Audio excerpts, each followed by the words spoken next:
Oh, that's right. Good afternoon, everybody. Before I begin my formal remarks, I'd like to thank everyone who's been a part of this campaign, especially the little kids who surprised me so much in even paying attention to a campaign for Congress. And I want them to know this is just part of what happens in a campaign, and they are our future, and I want them to be encouraged and know they did a great thing by being so involved. And to my team members, two of whom are right here today, this is Rona Rose Akamakia, who is the campaign manager. So much of the magic that happened came from her. And my communications director, this is Neil Goodman, and probably all of you know him well. A great job he did in keeping us connected to you. And to my team and to my supporters, to everyone in Arkansas, I thank you from the bottom of my heart for being a part of this ride, because it was something a lot of people did not think should even get off the ground, yet we did. And so today I want to talk to you about democracy and trust. Yesterday across the country and right here in Arkansas, our democracy and our trust were put to a test.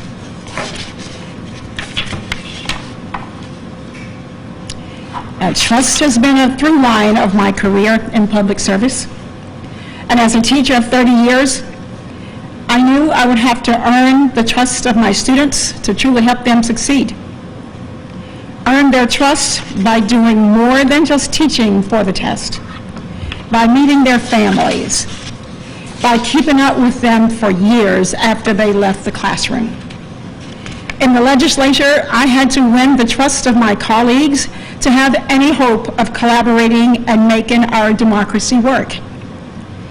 I'm proud to have earned the trust of my colleagues, Democratic and Republican, so I could use my background as a teacher to help create what became a #1 pre-K program in this country, to expand Medicaid, and to help working families keep more of what they earn. And I want to express my sincere gratitude for all the trust you have put in me in this race. People of all backgrounds, all political beliefs, all walks of life put their trust in me to run a campaign of which they could be proud. And to all of you, I am incredibly thankful. Today, I want to talk about trust in our democratic process in 2020. My campaign for Congress was one where plain reality was questioned. A picture of me standing with my students was manipulated to make it look like I was part of some fictitious riot. Basic tenets of my bipartisan record, funding roads, 911, and cancer research, were slandered and twisted. But most of all, our trust in the democratic process itself was undermined. Arkansas did the right thing by letting more people vote absentee because of the pandemic. But our election officials, especially here in Pulaski County, took intentional steps to undermine our trust in our democracy. I am a first-time absentee voter, and I so wanted to trust that my vote would count. But intentional decisions were made by those in power to work against that. Instead of doing what every other county did and canvass absentee ballots before Election Day, Pulaski County chose to start late and leave thousands of absentee ballots uncanvassed until polls closed late last night. That could have been my ballot that was not counted. That could have been your ballot.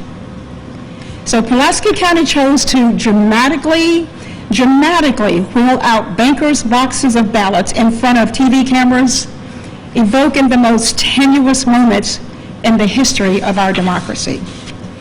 For what reason could this have been done? For what reason? Other than to make people distrust our democracy. That could have been my ballot in those boxes, and once again, it could have been your ballot. It is not lost on me that this happened in a heavily Democratic county, with election rules controlled by the minority party. Why is Pulaski County the only place this is happening in this district? Why has partisanship taken over our election officials to destroy the trust in our democracy? From the beginning, I said I want to see every vote canvassed and counted. And today, I'm saying I want to see every vote canvassed and counted today. I'm not naive. I recognize votes we know pushed to French Hill, Congressman French Hill, past a slim lead. I recognize that. When I leave here, I will call Congressman Hill and concede the race. But as an individual, I will not concede the effort to restore trust in our democracy and count every vote. I will keep standing, keep fighting, so we can trust our democracy, trust our electoral process, trust that every vote is properly counted. I leave you with this. I know you, I see you, and I will continue to fight for you. Thank you very much. Thank you. The senator will not be taking any questions.